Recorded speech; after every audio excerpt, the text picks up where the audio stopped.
All right, Walt Maddox is the mayor of Tuscaloosa. He's on the JohnstonRVCenter.com hotline. Good morning, Walt. How are you today? Hey, good morning. I'm having a great day. I hope you guys are. We're doing very, very well.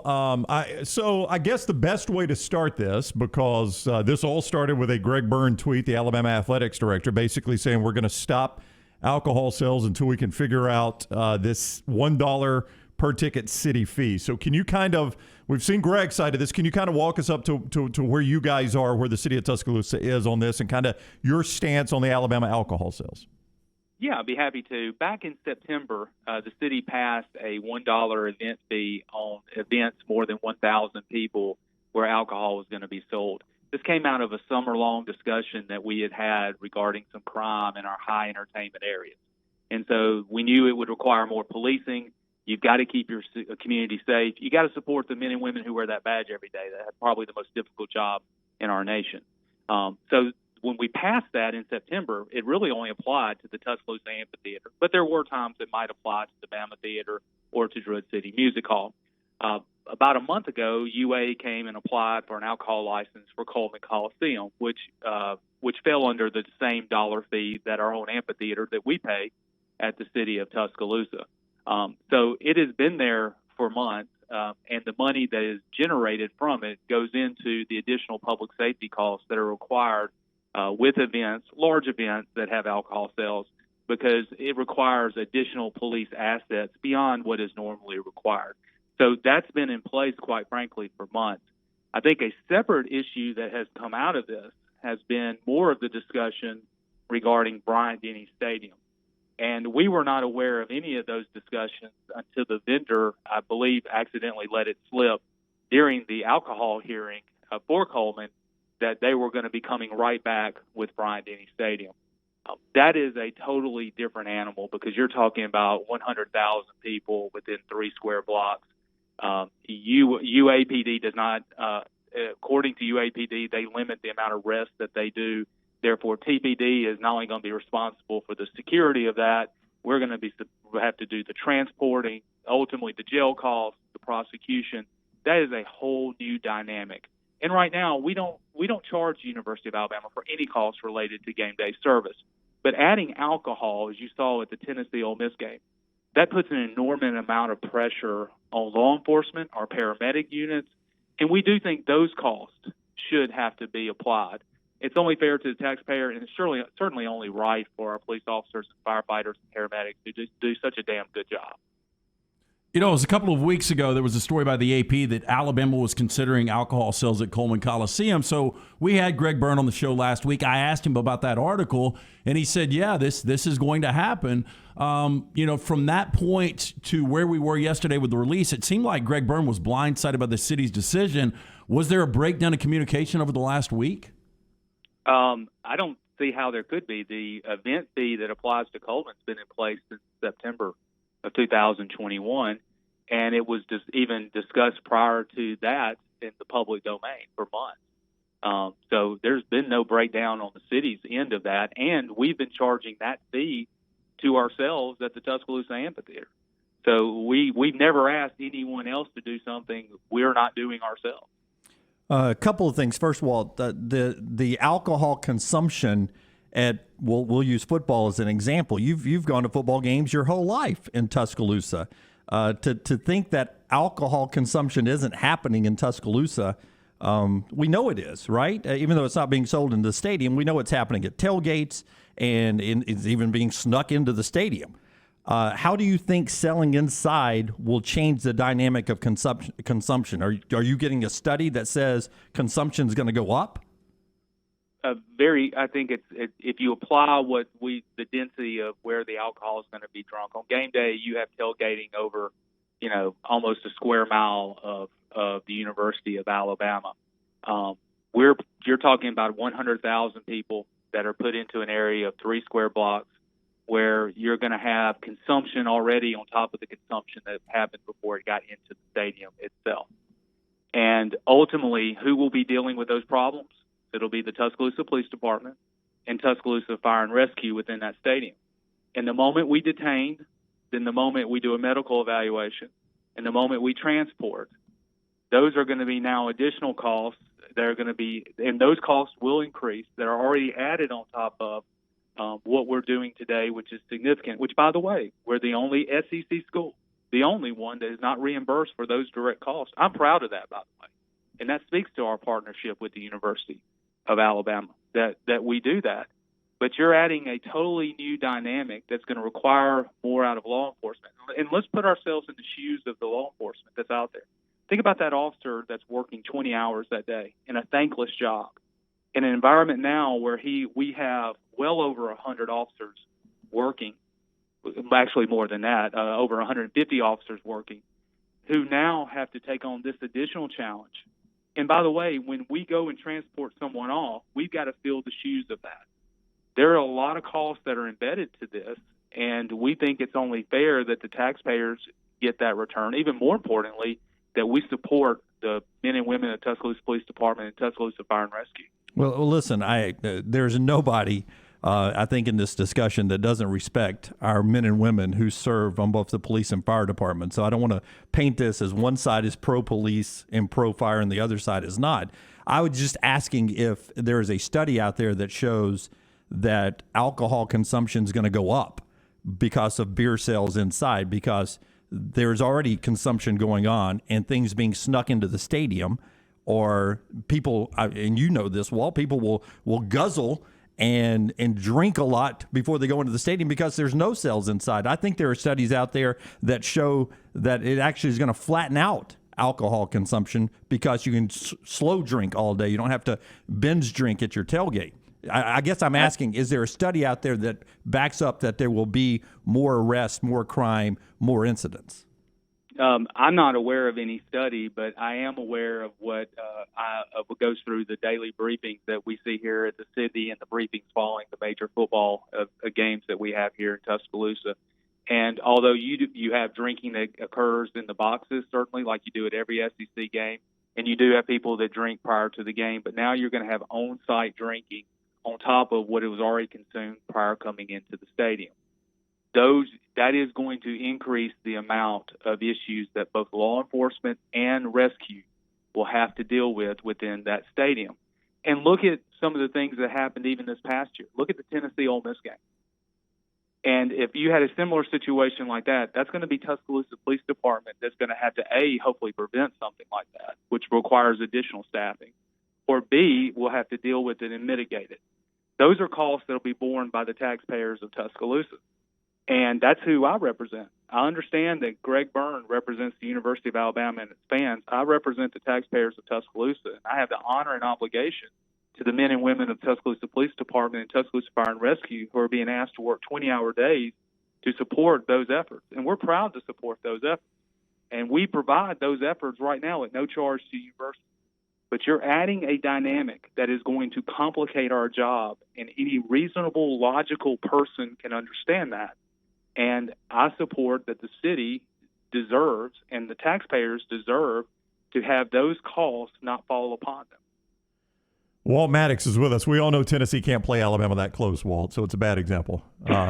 Walt Maddox is with us, the mayor of Tuscaloosa. He's on the Johnston. I ask you to think logically, and there I went to say something illogical like that. Walt is with us on the JohnstonRVCenter.com hotline. You've mentioned a couple times this fee that I understand, and I've not done a lot of study on this. I'll say this on the front end. I understand many other SEC schools pay this fee to the city for the type of services you were talking about. And you even said you're proud Tuscaloosa doesn't get that fee from Alabama. Can you go more into that? Is that something, obviously if you're proud you don't get it, it's not something you think you should get. I mean, is the city of Tuscaloosa operating on some sort of unlevel playing field because of this? I'm certain we are on an unlevel playing field compared to our other SEC cities. But at the same time, we've always had and still have a great relationship with the university. We've always been able to trade out different services, work together.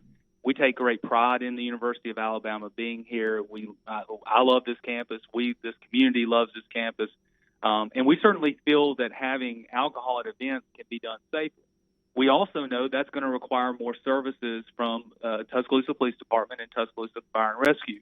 We're willing to provide those services, but we're at a time right now where it's very difficult to attract people into law enforcement and into the paramedic field or fire and rescue field.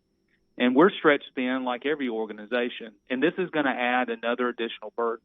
And let's remember, this fee goes back into public safety. It's going to help us recruit and retain the best firefighters and police officers, not only to protect our community on game day, but protect our community 24/7, 365 days a year. I want every student, every family member that visits their child, every guest that comes to the game to have a safe experience in Tuscaloosa. And who do we turn to? We turn to the police department and the fire department to make that happen. These funds go directly to support these heroes in our community. We have never, ever received any sort of funding for game day expenses. We understand that. But this is an added burden unlike ever before, on top of threat assessments that continue to go higher and higher. You can only stretch us so thin. And we certainly feel that this dollars is going not only to help us defer game day costs, but it's going to help us recruit and retain the best and brightest to continue to protect our community. Is it not fact, though, that most on-campus events are privately staffed by university police and privately hired security? No, it's not a fact. Did Greg say that in his statement? That was in the statement. That is simply. I would say this, and I don't think you would want a game day situation in Tuscaloosa without the hundreds of firefighters and police officers that are on duty beginning that morning at 7 o'clock and working well past midnight, from protection of the stadium, from protection of the stadium property to the protection of outside the stadium to ensure a safe experience. Again, I saw that statement. I had many firefighters and police officers text me, does this mean we don't have to work game day? And we're going to be there because we love this university. We love Alabama football and what Coach Saban has done for our community, and we want to be a part of it. But we also are not going to back away from the belief that you cannot ask our people to continue to stretch themselves more and have the taxpayers continue to have less. None of you would accept that in your business, and nor should the taxpayers of Tuscaloosa. And more importantly, the dollars that are generated by this will help us recruit and retain the best and brightest so we can keep our community safe, not only now, but in the future, not only for game days, but all year. That is the charge of my responsibility and charge of our police department and fire and rescue. We want to execute it to the best of our beliefs. And as it relates, again, I want to go back to the Coleman Coliseum issue. That ordinance has been in place since September. And we've applied it to ourselves, to Bama Theater, to Druid City Music Hall. So we were not asking something of Coleman that we were not even asking of us, that we were not asking of them something we were not already doing ourselves. Well, look, we're all about resolutions here. We like to negotiate. I think there's a way we can meet in the middle here. I mean, you think about the percentage of people that actually attend these events that will actually drink. I would say it's less than 10%. I don't know if you guys have run the number. Is there any way you can just have that extra fee on, if you want to purchase a ticket, you know that you're going to actually purchase alcohol, then you get the fee put on your ticket, and then you get some kind of ban once you go into the stadium, and that's the only people that can actually purchase alcohol. To me, it's not equitable if 90% of people in Coleman Coliseum aren't drinking, but they've got to pay this fee. Well, Lance, I understand your point, and there's always an agreement to be out there, but at the same time, that fee is generated to provide the additional security that we all want to have. And I have an 8-year-old child, and if I have to pay that fee, that extra dollar, I would pay it because I want Eli safe. There is when you look at the threat assessments that we deal with every single day, you just deal with the complexity of security that's changed overnight, especially in a post-11 world. You add in this new dynamic. We're stretching our fire departments and our police departments thin. This fee goes to ensure the security and also ensure that we can recruit and retain the best and brightest in a very competitive world. That is the challenge we're up against. And if you don't have a safe community, then you're not going to have a top-level football program. You're not going to have a top-level university. You bring up this fund going into the public safety, the direct game day cost of that. None of this would go into helping move the firefighter and police officers' pension from private to a more state-run retirement fund? Well, certainly we would hope that one day that the funds like this could be used for something like that, because the benefit package that was designed in 1959 by state law is not good and conducive for today. And we want to be able to go out and recruit. If there's a great police officer in Hoover, Alabama, but they're in the retirement systems of Alabama, we know our pay is equal, if not higher, but we want to be able to have equal in terms of retirement system. Because we understand that, Jim, whether it's your daughter or my daughter or your son or my son, when they come to Tuscaloosa, it's more than just about those 8 times a year or 7 times a year football game. It's about them being safe every day, and it's about having the best and most qualified police officer that's going to be there to respond. If your child is drowning in the bottom of a pool, you want the most qualified firefighter that's going to go in there and save your child. This is a heavy responsibility, and ultimately it's people-driven. And the funds that would be generated from this would go to help us recruit and retain and add to an unbelievable group of men and women that we have at Tuscaloosa Police Department and Tuscaloosa Fire and Rescue. We've asked very little when it comes to game day for decades. But the adding of alcohol is a total new dynamic that's going to continue to stretch us thin. We have been very fair and very upfront about this dating back to August. And we certainly don't think what we're asking for is not in line with what you probably see across the nation, especially when other communities are already receiving some form of game day reimbursement. I also believe, as Lance alluded to, there's a solution out there. I don't think you find solutions by necessarily using social media, but understandably, that's where we are today.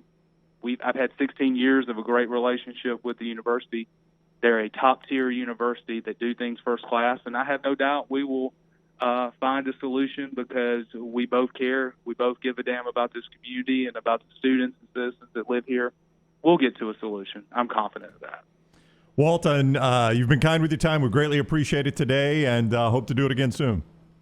Hey, guys, take care. It's an honor to be with you. All right, thank you. That is Walt Maddox, the mayor of Tuscaloosa. A lot happened there. We'll get to it all. He was on the JohnstonRVCenter.com hotline.